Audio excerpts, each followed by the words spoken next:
lives. If it's in Africa, that's great. If it's in Europe, if it's wherever it may be. And it's a very small investment to do, believe me, compared to what the consequences are. So I hope we can do something. Look, I have so many friends. These two men, I have great admiration for them because I know what they do for a living. Yeah. And that's a very hard living.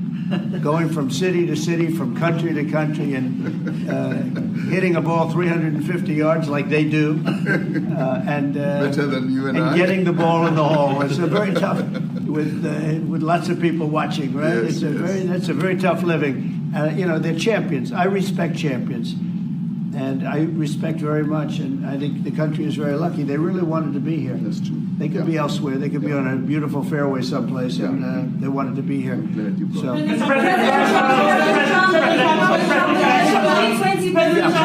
name is Yanda Mobile from Newsroom Africa in South Africa. Good. How important is it for the United States to be at our G20 summit in November, given the relationship between our two countries? You just heard what has been said to you just now. Are you coming, and are you preparing to come? So without the United States, the G20, just like the G7, used to be the G8, but brilliantly they threw Russia out.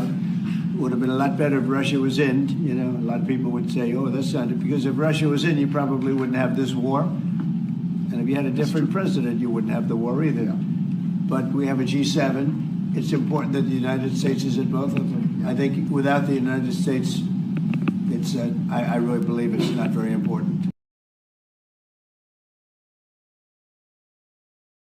It's not.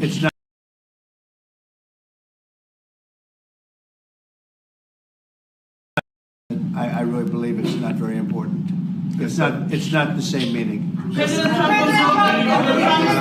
As I said to President Trump, the U.S. really originated the G20, and it's important that the United States continues to play a key role in the G20, and we are privileged to be the president of the G20, but we are even overjoyed that we are going to hand over to the United States, who are the originators, and for that reason, I expect the United States to continue playing the leadership role in the G20 together with other countries, and I've said when I initially spoke to President Trump on the phone, I want him to come to South Africa for a state visit, and I also want him to come and participate in the G20.